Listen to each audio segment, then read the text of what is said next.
Assalamualaikum warahmatullahi wabarakatuh. Salam sahabat Jundu Channel dimanapun berada. Alhamdulillah kita masih diberikan nikmat sehat, taufik dan hidayah, nikmat istiqomah untuk menuntut ilmu agama. Mudah-mudahan apa yang kita niatkan kabulkan oleh Allah Subhanahu wa taala. Sahabat Jundu Channel dimanapun berada, pada kali ini Ana akan membawakan sebuah kisah di mana keutamaan sebuah sholawat. Tapi sebelumnya kita ketahui dulu bahwasanya sudah tidak asing lagi keutamaan sholawat yang kita tahu bahwasanya di dalam hadis Nabi Muhammad SAW, man shalla alayya wahidatan sallallahu alaihi ashran, barang siapa yang bersolawat kepadaku satu aja, maka Allah Ta'ala bersolawat kepada kita 10. Masya Allah. Dan barang siapa yang salawat kepada Rasul 10, maka dibalas lagi sama Allah Ta'ala 100. Dan dilanjutkan dalam hadis tersebut, wa man shalla alayya mi'atan kataballahu lahu baina ainaihi bara'atan minan nifaq wa bara'atan minan nar wa askanahu yaumal qiyamah ma'as syuhada. Barang siapa yang bersalawat kepadaku 100 kali, maka Allah Subhanahu wa taala menulis di antara kedua mata, ditulis dengan catatan terbebas dari kemunafikan dan terbebas dari api neraka. Dan kemudian nanti kelak di yaumul qiyamah dimasukkan dia ke surga bersama para syuhada. Masya Allah. Nih keutamaan membaca sholawat. Ada sebuah kisah dari Ubay bin Ka'ab radhiyallahu anhu wa rahimah. Beliau berkata bahwasanya dia pernah menanyakan perihal ini kepada Nabi Muhammad SAW, bahwasanya berapa jumlah yang aku bersolawat kepadamu wahai Rasul? Maka Rasul menjawab, masyi'tah, terserah katanya. Kata Ubay bin Ka'ab mengatakan, aku akan bersolawat kepadamu seperempat dari waktuku. Kemudian Nabi menjawab, masyi'tah wa in zitta fahuwa khairul laka, maksudnya terserah tapi ditambah lebih bagus. Maka Ubay bin Ka'ab mengatakan lagi, aku akan fanisfah katanya. Maka Ubay bin Ka'ab mengatakan fanisfah, aku menjadikan setengah waktuku untuk bersolawat kepadamu. Maka Nabi menjawab, masyi'tah wa in zitta wa huwa khairul laka. Kata Nabi gitu, terserah tapi ditambah lebih bagus. Maka Ubay bin Ka'ab mengatakan, aj'alu laka sholati kullaha, aku berikan seluruh waktuku untuk bersolat kepadamu. Maka Rasulullah SAW menjawab, izan takfi hammaka wa yughfaru laka zambaka. Jika seperti itu, maka Allah Ta'ala akan membebaskan kamu dari kesusahan dan mengampuni segala dosa-dosamu. Luar biasa. Barang siapa kita yang dalam kesehariannya bisa bersolat kepada Allah Ta'ala, maka Allah Ta'ala akan membebaskan kesusahan kita dan Allah akan mengampuni segala dosa-dosa kita. Di sini ada sebuah kisah yang sangat menarik, dan Ana dapat kisah ini dari seorang kiai, yaitu almarhum Kiai Fakhrozi Ishaq. Beliau pernah bercerita di dalam majlisnya bahwasanya ada seorang pemuda ini yang bahasanya dia udah bersuami istri, udah pegel hidup susah, dan dia akhirnya ngaji. Dia memutuskan untuk ngaji, istrinya juga ngaji. Nah kemudian si pemuda ini yang lakinya itu pulang ke rumah, dan dia mengatakan kepada istrinya, wahai istriku, tadi aku ngaji. Ketika ngaji, kemudian guruku mengatakan, barang siapa yang kesehariannya bersolat kepada Nabi, maka Allah akan menghilangkan segala kesusahannya. Nah, dia ngomong sama istrinya tuh, ini kan kita lagi susah nih, gimana kalau kita keseharian kita bersolawat? Kan nggak gampang, kan nggak susah, nggak perlu ngapalin kayak ngapain Al-Quran berjus-jus. Ini cukup solawat doang. Solawatnya kata Ustadz bebas, ya, solawatnya bebas. Kemudian diamalin tuh dalam kesehariannya. diamalin tuh. Dia ngapain aja dia sholawat. Dia ngaduk air, dia ngaduk, dimasak, dia nyangkul di sholat. Allahumma sholli ala Muhammad. Di model-model tuh di sholawat dah. Dia bersolat setiap hari. 1 hari dia sholawat, 2 hari dia sholawat. Kemudian nggak kunjung-kunjung juga nih, masih susah juga hidupnya. Kemudian istrinya mengatakan, "Bang, kita kayaknya udah sholat, udah berhari-hari, tapi kok nggak hasil juga Kata lakinya, "Sabar Neng, sabar, tenang aja. Kita kudu istiqomah, kita sabar. Udah, lu sholawat aja dah." Di sholawat datu lagi sholawat. Kemudian ada sebuah berita, sebuah sayembara, mahkota raja itu hilang, dicuri sama seorang pencuri gitu. Iya, pencuri. Mahkota raja hilang, dicuri. Kemudian membuat informasi gitu, barang siapa yang bisa menemukan mahkota raja, maka akan aku cukupkan, maka aku akan diberi hadiah yang sangat banyak. Nah, ini seorang pemuda yang susah ini, dia melihat ada informasi ini, dia daftar lah tuh kepada pengawal raja. Aku mau daftar. Kalau aku mampu cari siapa pencuri mahkotamu, modal PD doang nih. Seorang pemuda ini modal PD doang. Tapi dengan syarat, engkau harus membawakan makanan ke rumahku sesuai dengan jumlah hari. Mau berapa hari engkau bisa menemukan mahkotaku? Sang pemuda ini menjawab, aku bisa menemukan mahkotamu dengan 7 hari. 7 hari.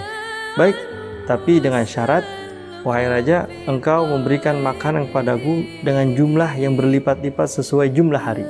Contoh, hari pertama 1, hari kedua berarti 2, hari ketiga berarti 3, hari keempat berarti 4. Paham? Nah, kemudian dipenuhi oleh raja. Baik, kalau cuman itu gampang.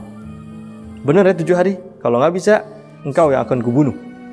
Kata raja. Raja nggak boleh macam-macam raja. Akhirnya si pemuda ini pulang dengan wajah semringah. Dia nggak pikirin tuh, padahal dia nggak tahu siapa pencurinya. Tapi amalan sholawat terus dijalani, sholawat terus.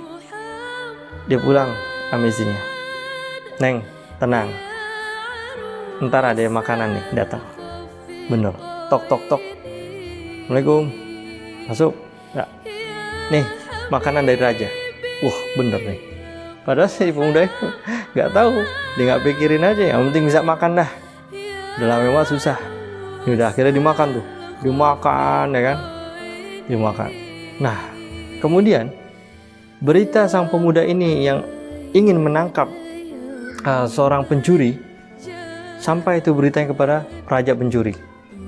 2 hari kemudian dia ngomong, Neng, ntar datang lagi nih 2. Nggak bener Pak? Iya. Bener, raja datang lagi, bawain 2 makanan karena ada 2 hari. Nah, kemudian raja pencuri ini, maksudnya pemimpin pencuri ini, menyuruh pengawalnya untuk memata-matai si pemuda ini yang rencana dia mau nangkap sang pencuri. Kemudian pemimpin pencuri ini mengirim seseorang untuk memata-matai rumah si pemuda ini. Dikirim tuh 3 orang, diintip. Baru belum diintip, ini pemuda bilang kepada istrinya, nanti akan datang 3. Nah, pencurinya kaget. Dia tahu kita ada 3. Dia ternyata kita udah ketahuan. Dan dia bisa nebak kita. Jumlahnya 3 orang. Padahal ngepasin doang, udah 3 hari. Nah, kemudian dia pulang. Bilang pemimpinnya, Wah, gak mungkin. Ini bukan orang sembarangan, wahai ketua. Karena dia bisa mengetahui kita dengan jumlah. Oke, dikirim lagi tuh 1 orang. Jadi berempat ya. Diintip lagi.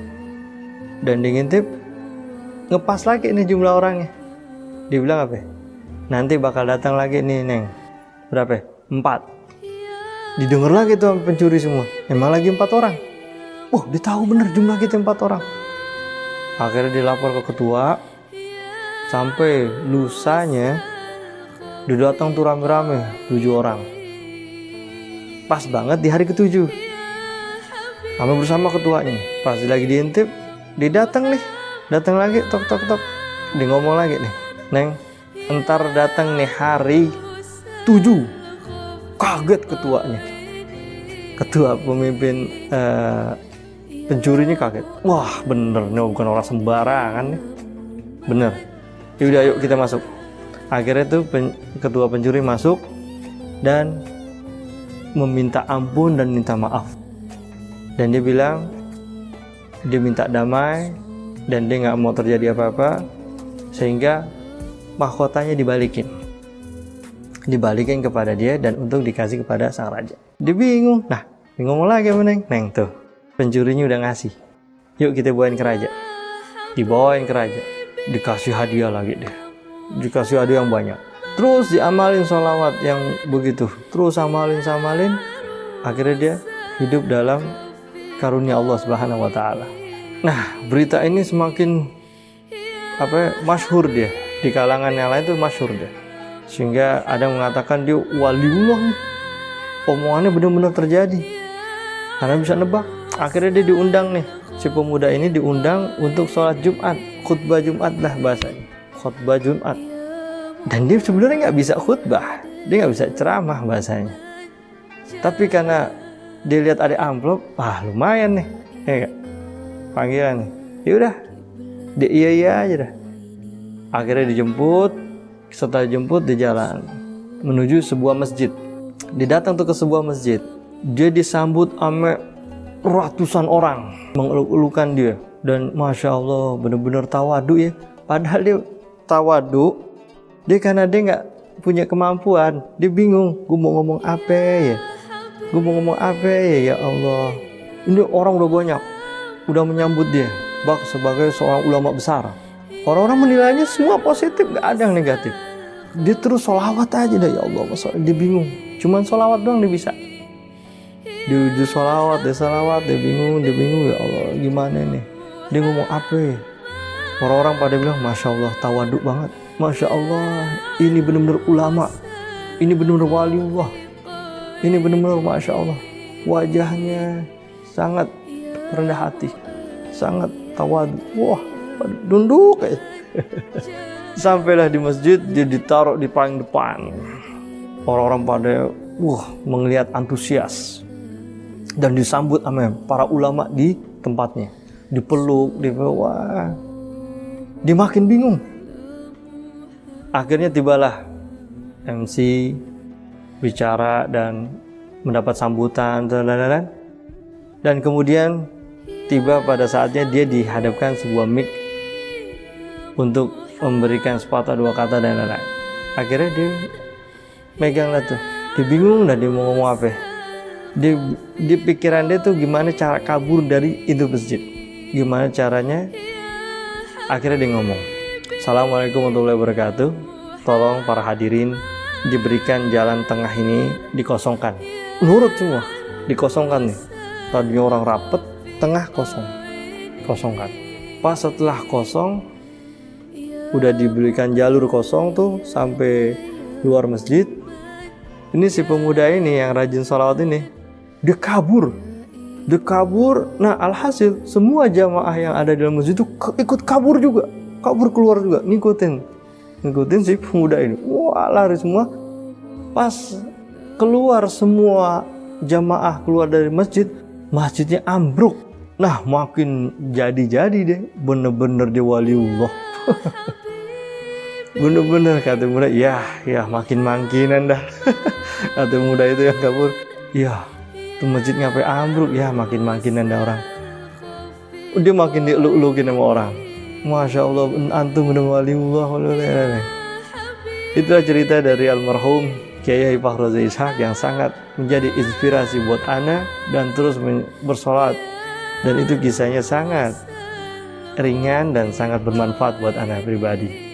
Dan luar biasa, dan kita mudah-mudahan kita berikan Fatihah kepada almarhum Kiai Fahrozi Ishaq. Mudah-mudahan Allah ampunikan dosa-dosanya dan jadikan radhah min riyadil jannah, ya. Al-Fatihah. Demikian kisah teladan ini, mudah-mudahan sahabat Jundu bisa mengambil pelajaran hikmah dan tetap memang bersolawat itu merupakan keajaiban. Walaupun kita pengen niat nih setiap hari, Masya Allah susah banget kita untuk pengen bersolawat setiap hari. Tapi harus kita ada keseimbangan lagi, baik lagi, harus kita latih terus. Harus kita latih dan terus memperbaiki kehidupan kita, memperbaiki ibadah kita, memperbaiki amalan kita. Insya Allah kita bersolawat enteng mulut kita. Dan memang kata Quran itu, orang yang bisa bersolawat itu orang-orang yang diizinkan oleh Allah Subhanahu wa Ta'ala. Mudah-mudahan kita diizinkan oleh Allah Subhanahu wa Ta'ala terus bisa bersolawat kepada Nabi Muhammad SAW. Ana Darabi, salam Judu Channel. Assalamualaikum warahmatullahi wabarakatuh.